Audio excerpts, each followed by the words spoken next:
Pompey, una de las llamadas Islas Carolinas, situadas en mitad del Océano Pacífico, es uno de los 4 estados que conforman los Estados Federados de Micronesia.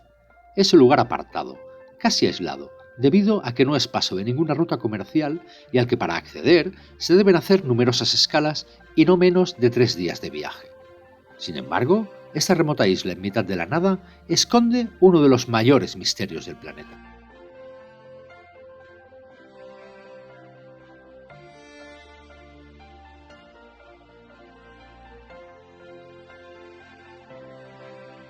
Las Islas Carolinas fueron descubiertas el 22 de agosto de 1526 por el explorador español Toribio Alonso de Salazar. Y el 1 de enero de 1528, Alonso de Saavedra tomó posesión de estas en nombre del rey de España, Carlos I. El primer visitante europeo comprobable de Pompey fue el navegante español Pedro Fernández de Quirós, al mando del barco San Jerónimo. Fernández de Quirós avistó la isla el 23 de diciembre de 1595, aunque según dejó escrito, no llegó a desembarcar en ella.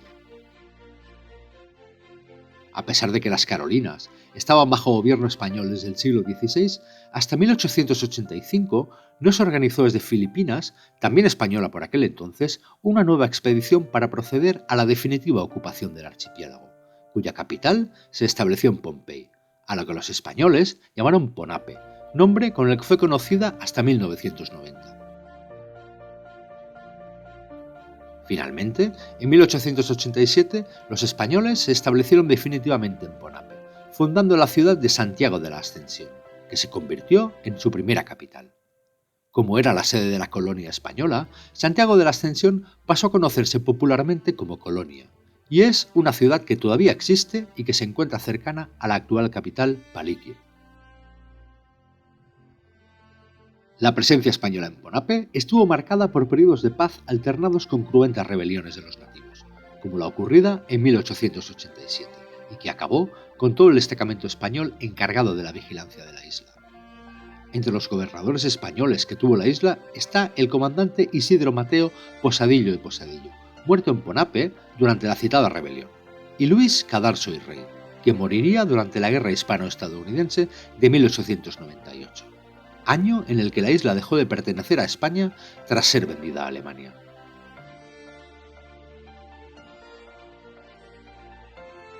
De la época colonial española se conservan los restos del fuerte Alfonso XIII, conocidos como Spanish Wall.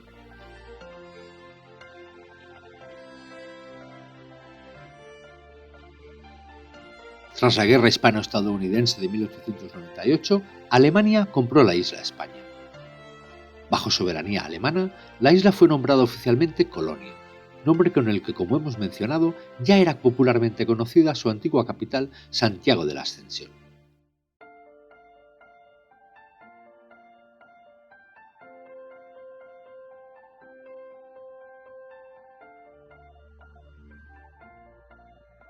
El dominio alemán en Pompey duró hasta que la isla fue ocupada durante la Primera Guerra Mundial por Japón, país al que pasó a pertenecer tras un decreto de la Sociedad de Naciones que otorgó a Japón como deuda de guerra por la derrota alemana en la Primera Guerra Mundial las Islas Carolinas, las Marshall y las Marianas excepto Guam. La soberanía japonesa duró desde 1914 hasta 1945. Durante la Segunda Guerra Mundial, la isla no tuvo mucha relevancia estratégica y fue prácticamente pasada por alto en las campañas anfibias estadounidenses. Pese a todo, las instalaciones militares japonesas fueron bombardeadas en varias ocasiones, por los acorazados USS Massachusetts y USS Iowa, así como el ataque aéreo del portaaviones ligero USS Cowpens. Al término de la guerra, las Islas Carolinas pasaron a formar parte del territorio en fideicomiso de las Islas del Pacífico, hasta que los Estados Federados de Micronesia obtuvieron la independencia total en 1990. Desde entonces, Pompey ha sido un resguardado puerto tropical bajo el control indirecto de los Estados Unidos. Pero esto es la historia moderna de Pompey. La isla se cree que está habitada desde el siglo I de nuestra era, momento en el que llegaron los primeros pobladores desde la Polinesia, y fue la capital de la dinastía Sodeler hasta aproximadamente el año 1500. Según las leyendas ponapeñas, la dinastía Sodeler comenzó con la llegada de los hechiceros gemelos Olisipa y Olosopa, desde el mítico Catao occidental. Los dos hermanos construyeron con éxito un altar en el megalítico Nan Madol, que es la enigmática zona de la isla que hoy nos ocupa. En la leyenda, estos hermanos levitaron las enormes piedras con la ayuda de un dragón volador. Cuando Olisipa murió de viejo, Olosopa se convirtió en el primer Sodeler.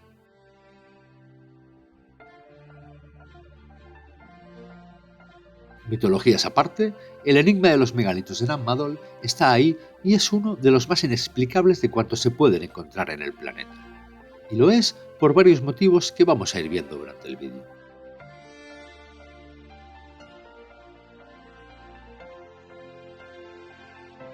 Nan Madol, cuyo significado es lugar entre los espacios, es conocida como la Venecia del Pacífico, aunque en el idioma local es llamada Sobre el Secreto.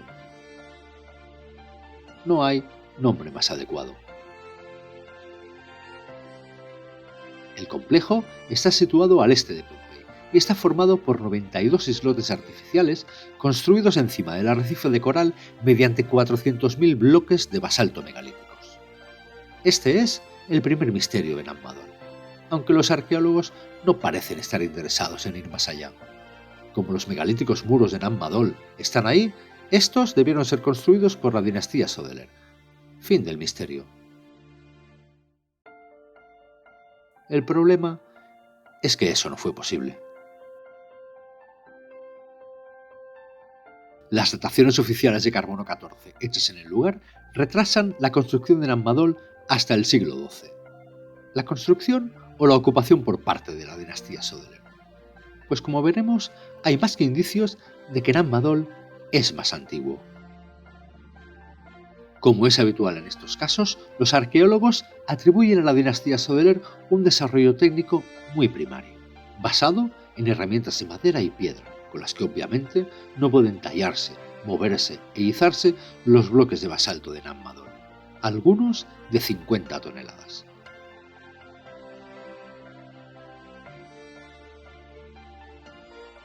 Entonces, ¿cómo se hizo?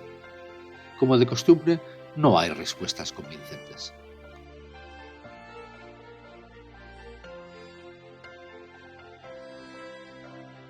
Se dice que la isla de Pompey, en la época de los Sodeler, estaba habitada como máximo por 25.000 personas, incluyendo mujeres, ancianos y niños.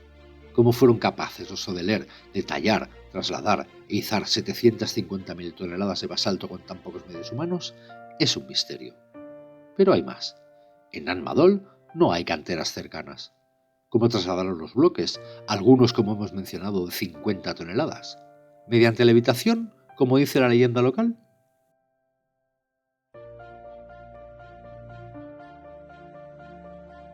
Al no haber canteras cercanas y debido a la accidentada orografía de la isla, la teoría oficial sugiere que se transportaron por mar mediante balsas de cañas. Sin embargo, algunos intentos recientes de demostrar esa hipótesis oficial resultaron ser un fracaso, como el llevado a cabo en 1995 por Discovery Channel. En dicho documental se invalidó la teoría, a pesar de que su objetivo era el contrario. Las precarias balsas de cañas de las que disponía la dinastía Sodeler se hundían sin remedio tan pronto como las piedras eran depositadas encima, y esto usando grúas, de las que también carecían los Sodeler. Como digo, las balsas se hundían inmediatamente, y eso que para la prueba se usaron piedras de entre 500 kilos y 1 tonelada, peso muy inferior al de la mayoría de las que componen el complejo de islas artificiales, que conviene recordar oscila entre las 2 y las 50 toneladas.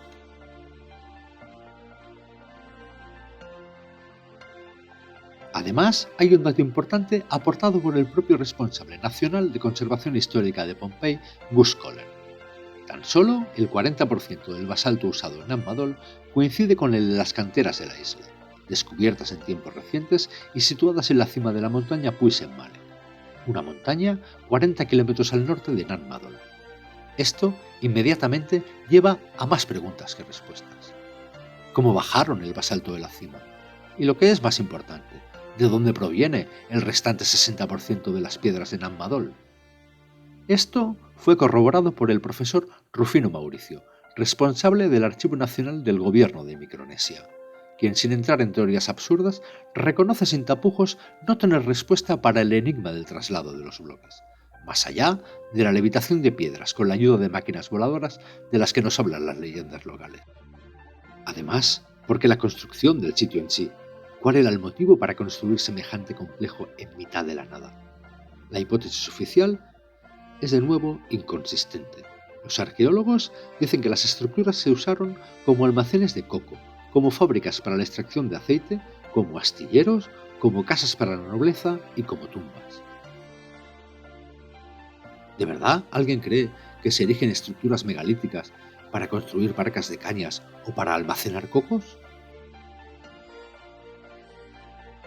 La teoría oficial, nunca mejor dicho, hace aguas. Una de las pocas referencias que tenemos sobre lo que había en Nan Madol proviene del naturalista y etnógrafo alemán de origen polaco Jon Stanislav Kubary, quien exploró el sitio a finales del siglo XIX. Kubary encontró tumbas con adornos ceremoniales de coral, motivo por el que la hipótesis oficial es que Nan Madol fue usado en parte como centro ceremonial y de enterramiento, además de como residencia de la nobleza de la isla. Pero el hecho de que hubiera enterramientos en modo alguno demuestra que el complejo fuera construido por la dinastía Sodeler, sino que tal vez Nan Madol fue reaprovechado por los dirigentes de dicha dinastía para hacerse enterrar allí. Es tan descabellada la idea de que los Sadeler reaprovecharan algo más antiguo, construido por una desaparecida cultura que sí disponía de las técnicas para construir Nan Madol.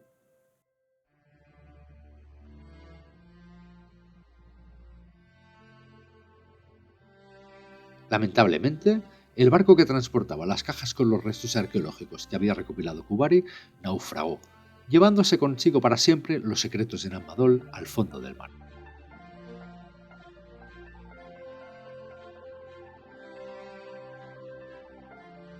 Por otra parte, durante la ocupación alemana, el gobernador de la isla, Viktor Berg, hizo excavaciones en Nan Madol y descubrió tumbas que contenían esqueletos gigantescos.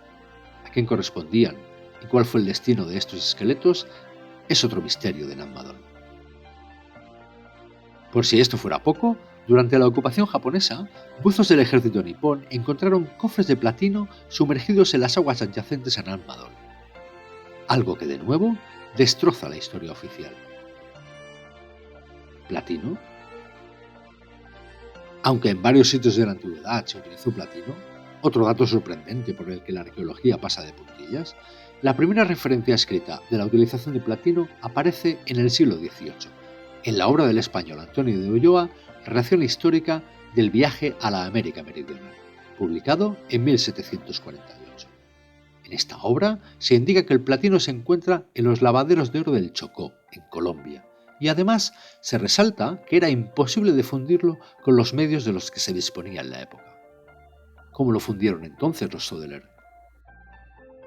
Los químicos franceses Pierre-Joseph Macquer y Antoine Vomé demostraron en 1758 que sí podía fundirse, pero a 1770 grados. ¿Cómo consiguieron los Sodeler alcanzar estas temperaturas? Por otra parte, la purificación del platino hasta hacerlo maleable no fue conseguida hasta 1783 por Pierre-François Chabanot, un químico francés que trabajaba para la corona española. Como vemos, todas las fechas son muy posteriores a la dinastía Sodeler. ¿Cómo fueron capaces los Sodeler, con sus escasos conocimientos técnicos, de moldear platino? Además, el platino es escasísimo. En 1822, el platino fue encontrado también en los montes Urales de Rusia, y más tarde en Canadá, Sudáfrica y en otros lugares, pero no en Pompey. Así que inmediatamente surge otra pregunta, otra más. ¿Cómo llegó el platino hasta Pompey? Por otro lado, incursiones submarinas han demostrado algo que los nativos de la isla mantienen en sus tradiciones. Las construcciones de Nan Madol continúan varios metros bajo el mar.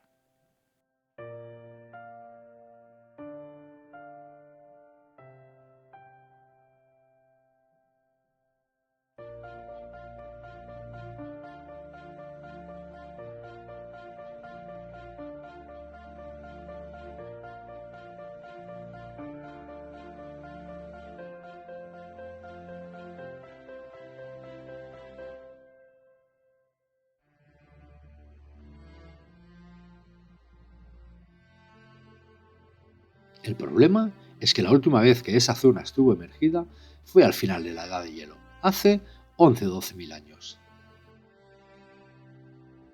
Por si esto fuera poco, se descubrieron túneles que recorren todo el subsuelo del sitio, y de los que no ha trascendido ni su longitud total ni a dónde llevan. ¿Qué explicación tiene eso?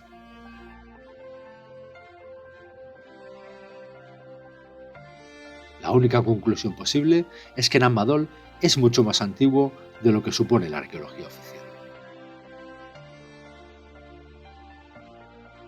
Pero aún hay más. A 500 kilómetros de Pohnpei se encuentra Koh-Rae, otro de los estados que forman parte de la Micronesia. En Koh-Rae se encuentra el sitio arqueológico de Lelu, en el que hay unas desconocidas ruinas de las que rara vez se habla.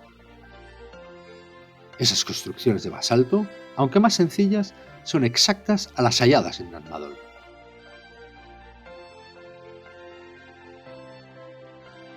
¿También las construyeron los Odeler? ¿Y qué decir de Gunung Padang, en la isla indonesia de Java? Situada a 6.000 kilómetros de Pohnpei, allí se encuentra la que se dice es la pirámide más antigua del mundo, construida a base de bloques de basalto. Las similitudes con las técnicas empleadas en Nan Madol son asombrosas, pero nuevamente los académicos no parecen tener ningún interés en tratar de estudiar si hay alguna conexión. Al revés, durante años primero negaron que Gunung Padang fuera una pirámide hecha por el hombre, y se limitaban a decir que los bloques de basalto esparcidos por el sitio eran producto de un capricho de la naturaleza. Más tarde, conforme las pruebas se iban acumulando, nos regalaron las típicas teorías inconsistentes. Y temerosos de vete a saber qué, como también es costumbre, trataron de detener las excavaciones en el sitio, hasta que los hechos, demostrados por el tenaz arqueólogo indonesio Dani Hilman Natawijaya, les explotaron en la cara. Las últimas dataciones de Dani Hilman Natawijaya, siendo conservadoras, retrasan sin ningún género de dudas la parte central de la estructura hasta el año 14.000 antes de nuestra era, en plena época paleolítica. Es decir, como mínimo, Gunung Padang tiene 16.000 años de antigüedad. Esto, por sí mismo, destroza cualquier concepción que tenemos sobre la historia. Dani Hilman Natawijaya se ha jugado su carrera y ha sido duramente criticado y desprestigiado por los académicos, pero sus trabajos, intachablemente científicos, están ahí y nadie ha sido capaz de refutarlos.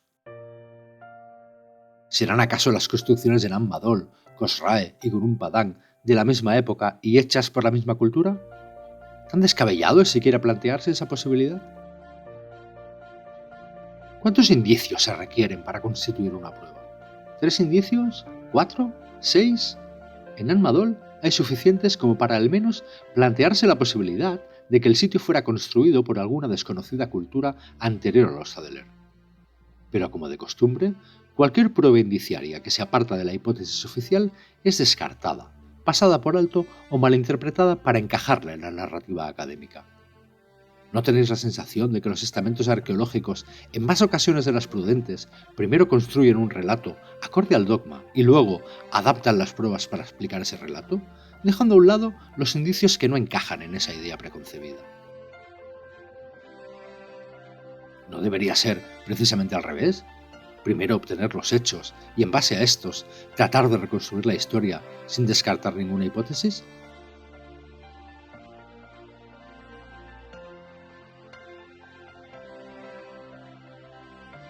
Entonces, ¿descartabas las leyendas locales sobre máquinas voladoras y la intervención alienígena, a la que en este canal no le damos mucho espacio? ¿Quién construyó Nan Madol? ¿Y si tal vez se trata de una técnica constructiva correspondiente a una civilización olvidada que no estamos sabiendo interpretar? ¿Estamos quizás malinterpretando la historia? ¿Tú qué opinas? Déjame tu opinión en comentarios, siempre los leo.